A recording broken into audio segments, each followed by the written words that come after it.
Alright, hopefully this is better audio today. I want to put this up here. I got some microphones here. I don't even have time to set it to one microphone. I know it might seem like it's not smart for me to do this while I'm driving, but it's really the only time that I have. Especially now that I'm living in Wisconsin. I do a lot of driving, and these longer posts, that I'm going to be doing here, just they lend themselves to driving. Just a good use of my time. I can think clearly while I'm driving. And I know it's a little shaky. I'm going to have to get some new equipment here to do this. But hopefully the audio will come through. And if you're going to just listen to this as a podcast, hopefully the audio will be good. But I've taken a long break from posting anything on social media, and I have kind of a spiritual, intellectual process that happens to me sometimes. Sometimes it's in the winter.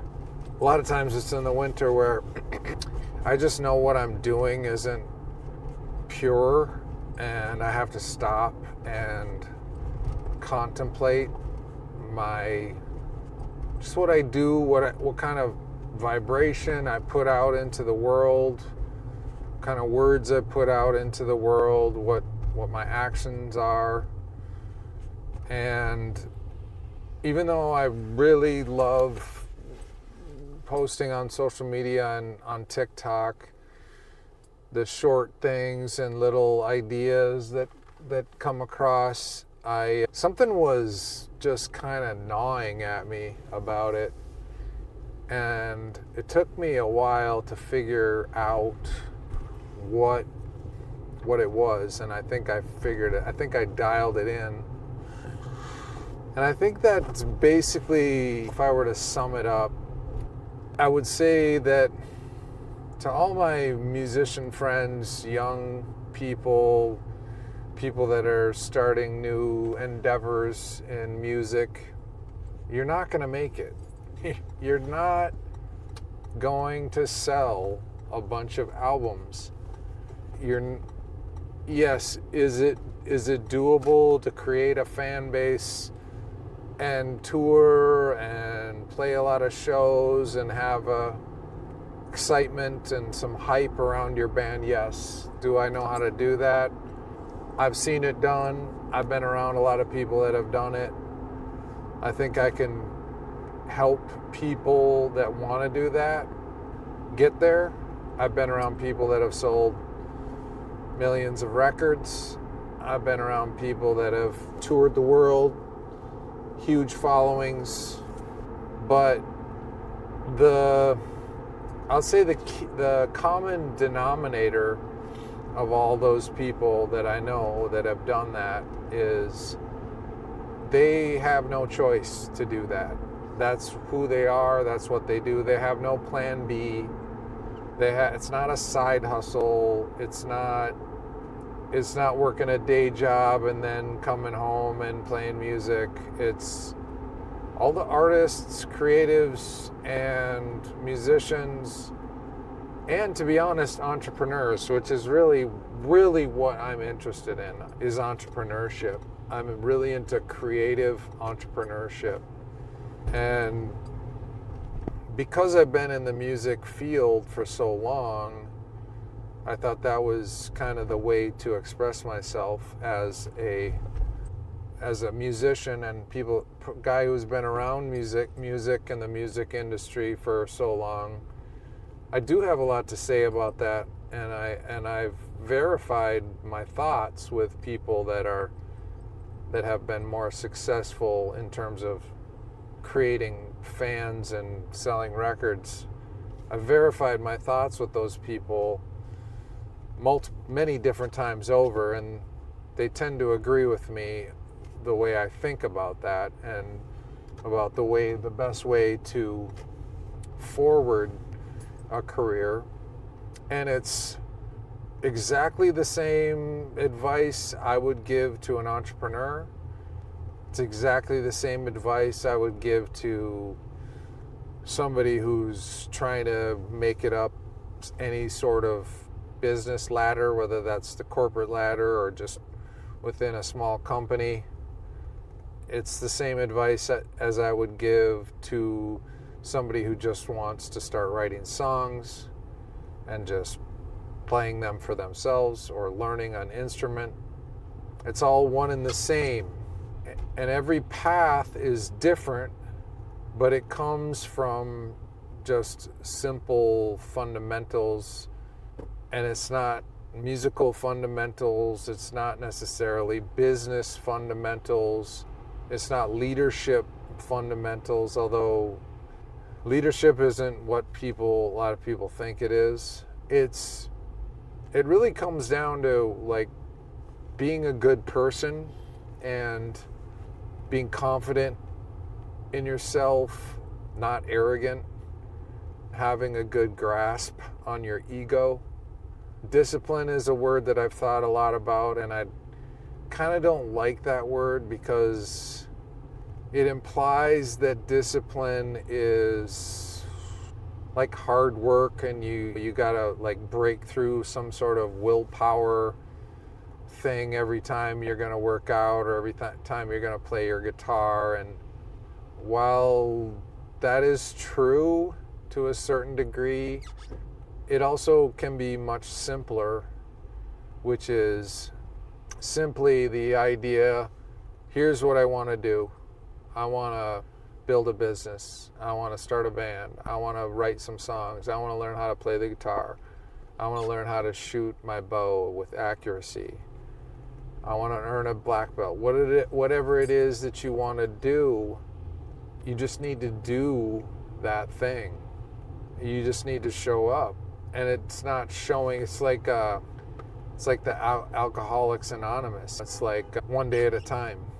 And I've come to this way of discipline, so to speak, where I just basically do what I know I need to do the next day. Sometimes I'm 2 or 3 days out. And yeah, I have a plan for the next year to 5 years, but it's vague and it's just involves putting one foot in front of the other, completing the next day, fulfilling all the things that I need to do to forward the things that I want to accomplish. So I think people make it much more complicated than it is. They use words like discipline and willpower and grit and all this stuff and again, I'm not taking it away from those people because some people really respond to that. And I will say that in my life, discipline has turned out to be, it's hard to put words in it, but basically if I know that I want to become leaner and I want to become stronger, well, I know what I need to do to get there. I need to eat less if I'm overweight, and I need to lift more if I'm not lifting.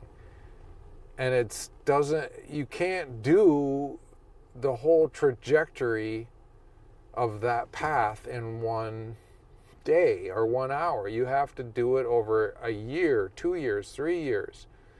But it's only one day at a time. It's like if you can't get through a day without doing the things that you need to do, you will never be able to get through a year doing the things you need to do. And if you just know what you need to do the next day, it keeps your mind focused on that. And then when you go to bed that night, you can feel complete. You can feel that you moved the trajectory, you moved your ball down the field. And this idea that we know what's going to happen, and life can sometimes be a chess game, and there is aspects to that. But I'm kind of living my life like a checkers game right now, and it seems to kind of work for me because things change so much, and there are so many things out of our control, and to just know what you need to do the next day or the next steps. I was talking to my daughter the other day, and she's applied and got accepted to the college that she wants to go to.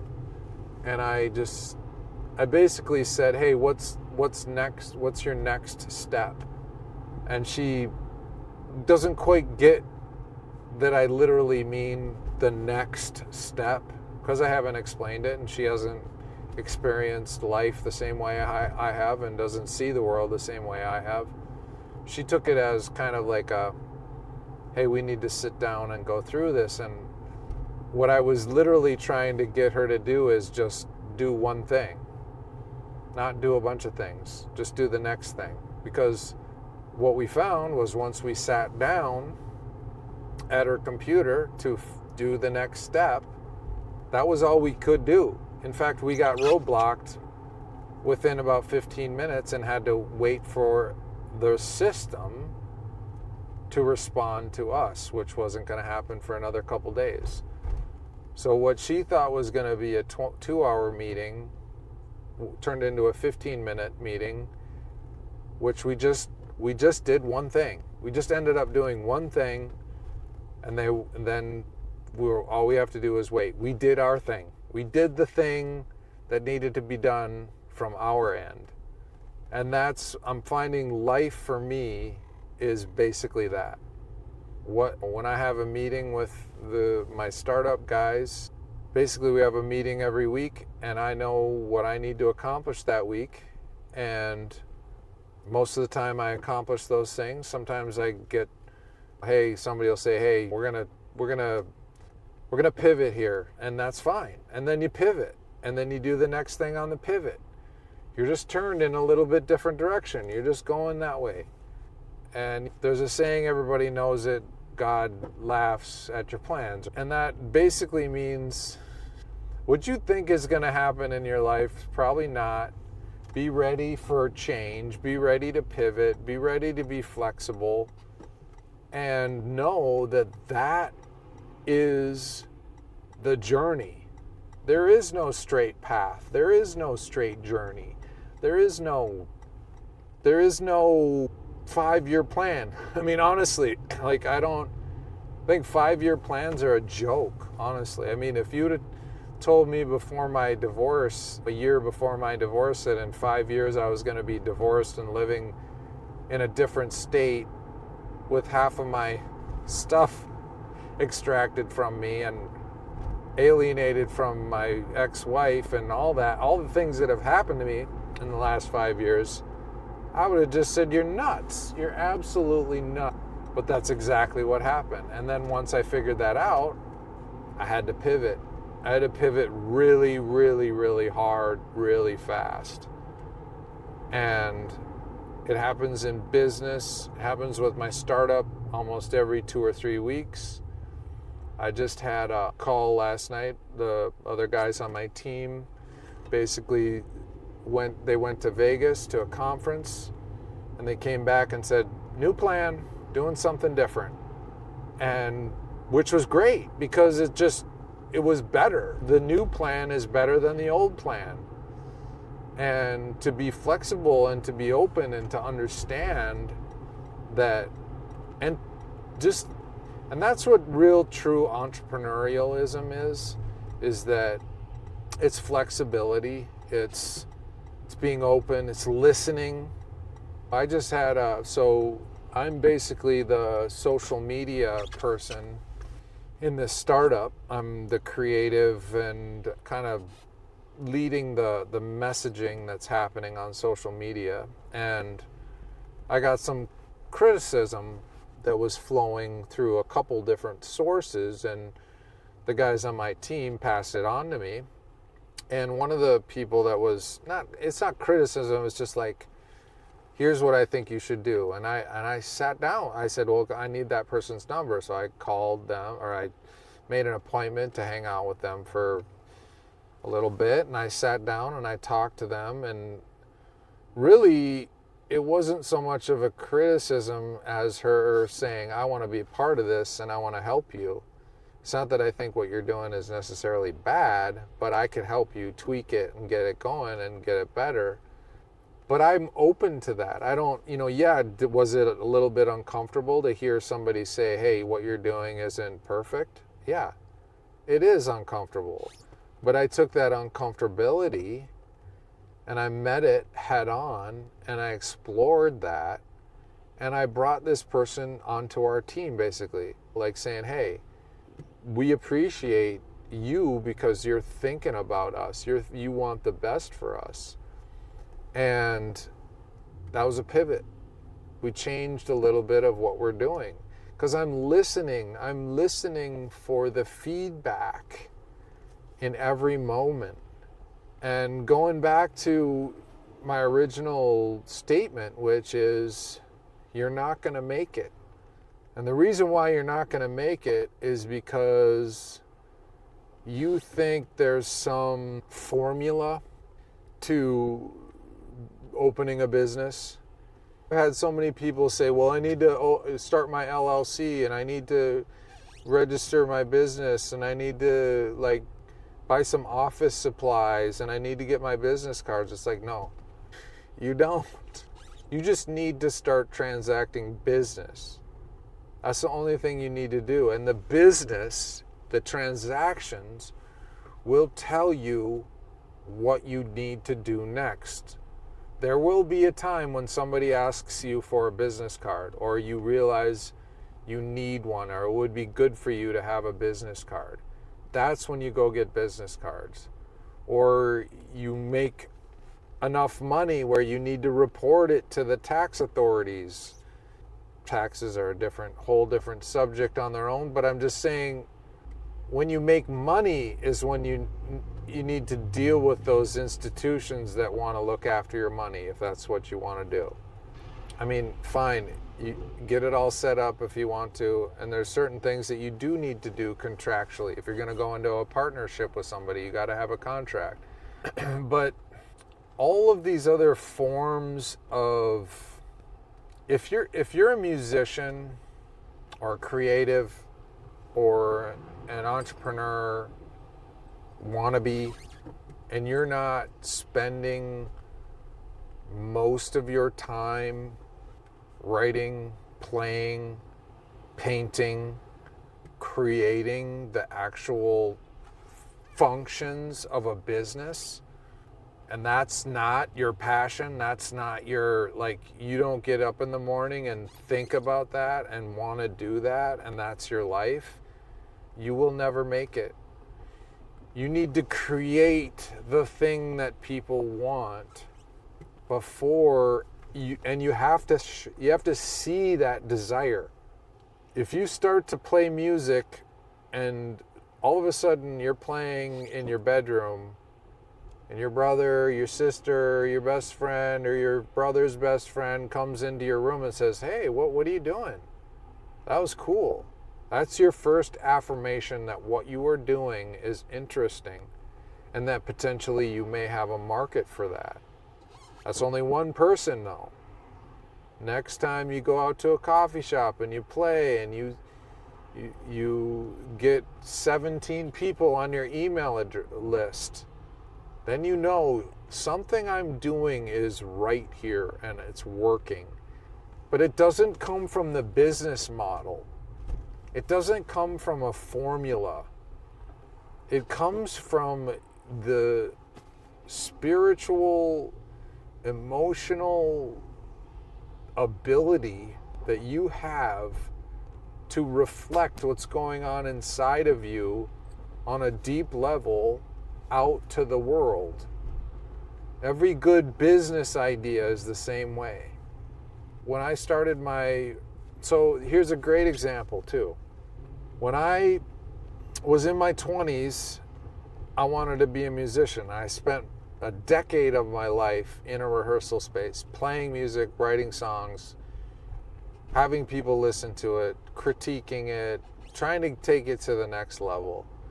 And right around when I turned 30, 28, 29, 30, I realized that maybe I wasn't going to make it as a musician, or I was still going to keep going with that. But I saw a real pathway to staying in the industry and recording other people and being in the recording studio. So I took that path. And then when I got into the recording business, I started to also do rehearsal space. And it became very, very clear to me that there was way more money in rehearsal spaces than it was hustling for $25 an hour back then. So I went into the rehearsal business and I stayed playing music and I kept writing music and I lived for music. I still live for music. But I was open to those channels to keep me in the game, to keep me around other musicians and sustain myself. And once I figured out how to do rehearsal spaces, I couldn't do anything else. That was my game. I knew how to do it. And if you would ask me, well, you need to go work in a guitar store, or I'd be like, I don't know how to do that. This is all I know how to do. And I do it. I know how to do it well. I have a formula. I've figured it out, and no one else has figured it out like I have. So I kept doing that, and it worked for me. And I've been very successful at it.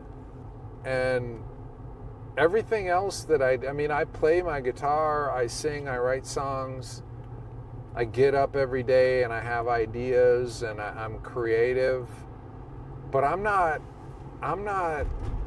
always had a plan B because I wanted to raise a family, and I didn't want to raise a family with 10 cents. I wanted to raise a family with some money, and I wanted to raise a family with stability and all that. And so I decided to make my passion doing business. And yeah, I gave it a good shot. I gave it a good 10 years of just focusing on being a musician. And like all of us, we have life. Life hits us. Basically what I'm really trying to say is, and it's very much in alignment with how Rick Rubin talks about this. Don't ever do anything for anyone else but yourself. And I know that's not selfish. That's just honoring your gift to the world. That's honoring who you are, your unique signature on this planet. And at some point, you're going to see if what you're doing is relatable, or if it's a business idea, market fit. You will see things start to happen for you.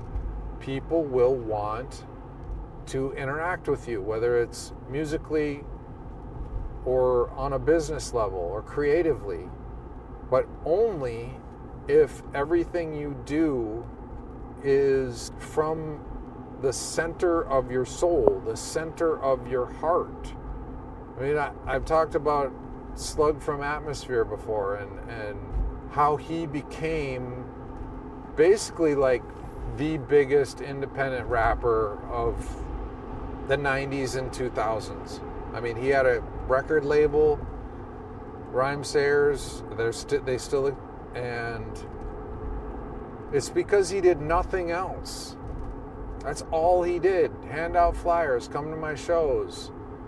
He just played shows, wrote music, rapped his ass off for years and years and years. And I don't think he had a plan B.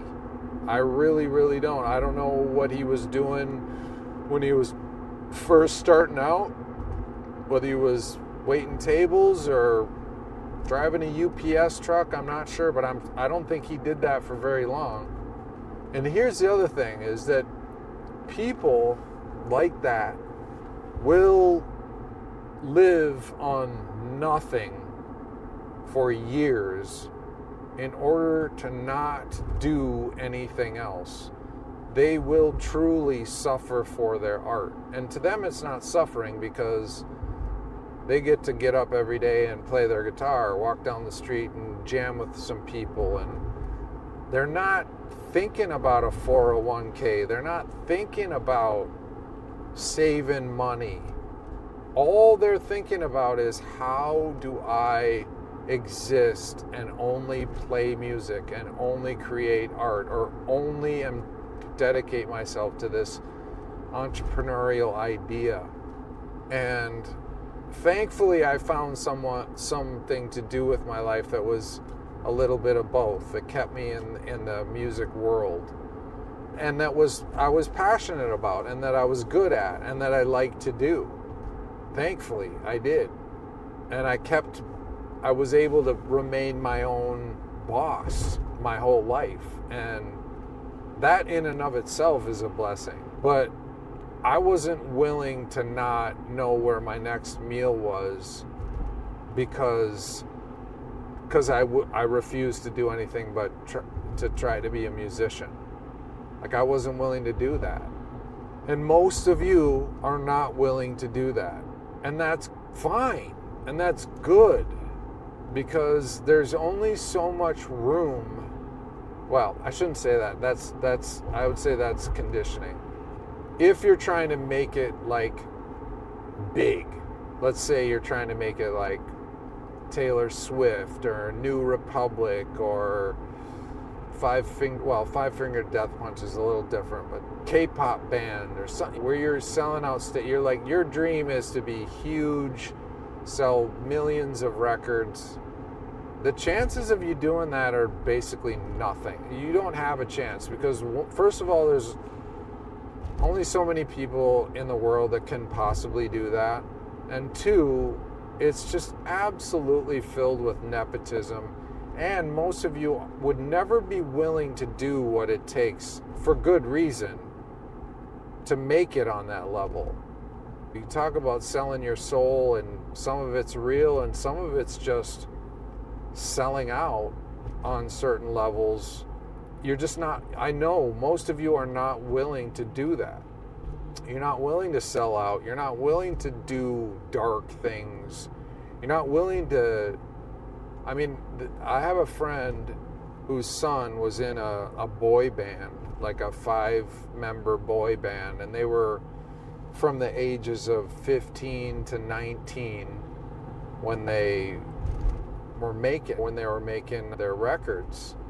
And my friend and his wife would sometimes go out on tour with them, not to necessarily support them, but to protect them from their handlers. I mean, these people were filling these kids with drugs, steroids.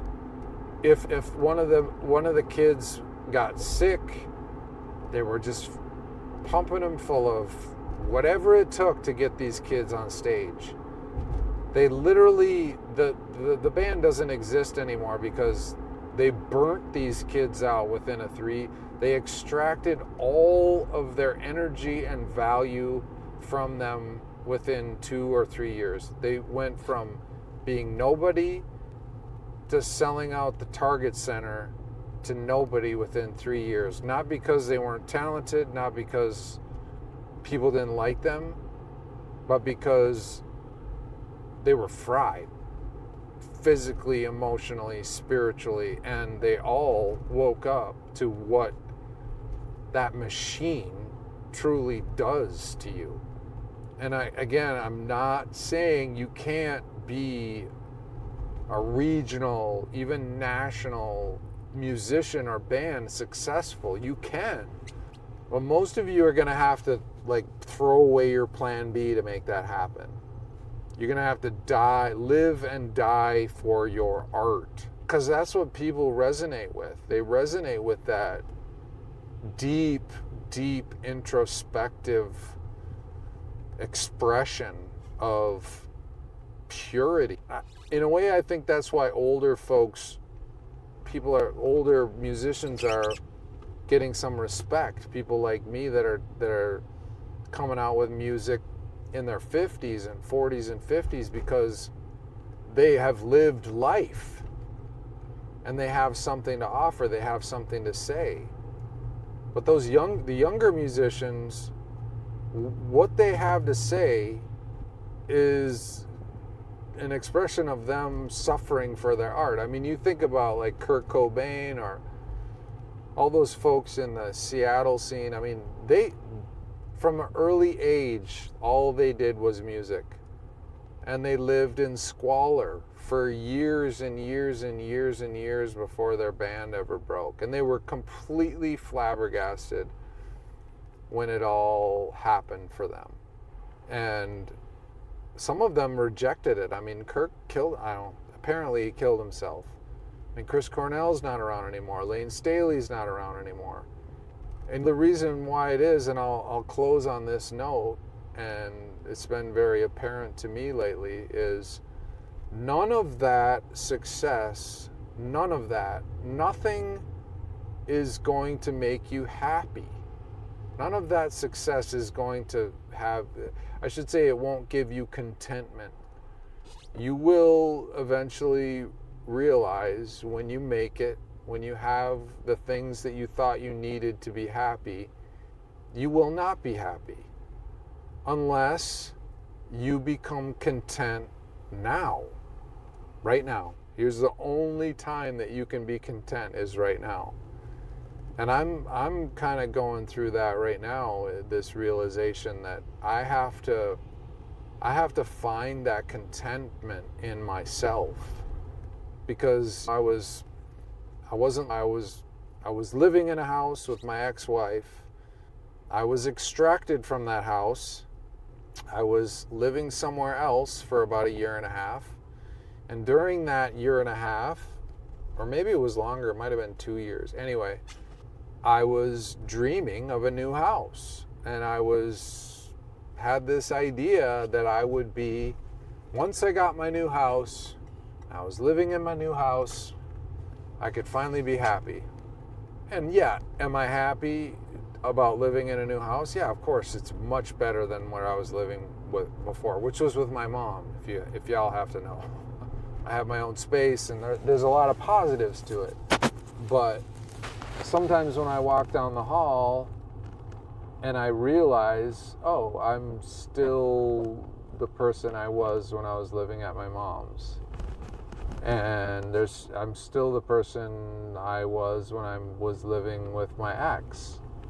And unless I change that messaging, unless I deal with that, whatever that is, you can call it trauma, you can call it emotional dysregulation, unless I deal with that, there's no external thing that I can do that's going to purge that from me.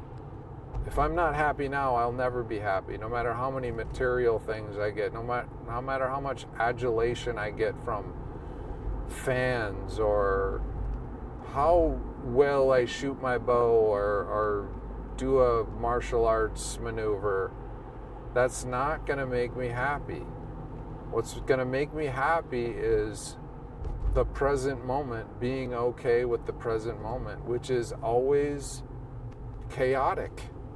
There's always chaos all around us at all times. And to be the eye in the storm, the center of the tornado, and let all of that chaos spin around us, and look at it and observe it and say, that's interesting, but I'm not that. I'm at peace in the center of my being. And I am no means there yet,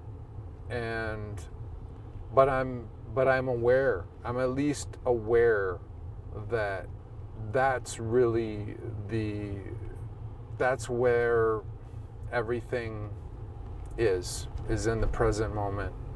There's not a future, there's not a new moment, there's not a future moment or a past moment that I can jump into that will make me content.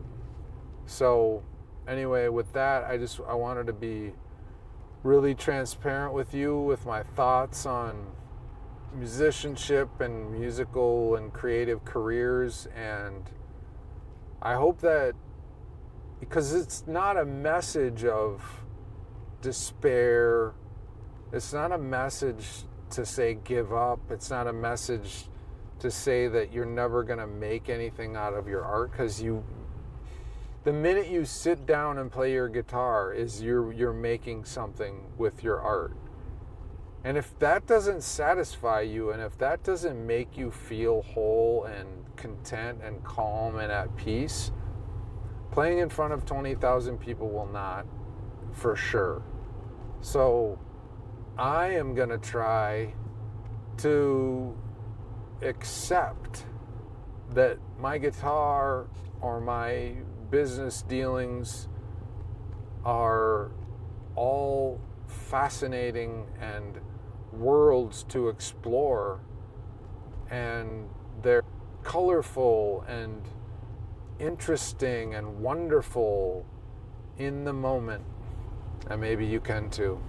More later. Rock on.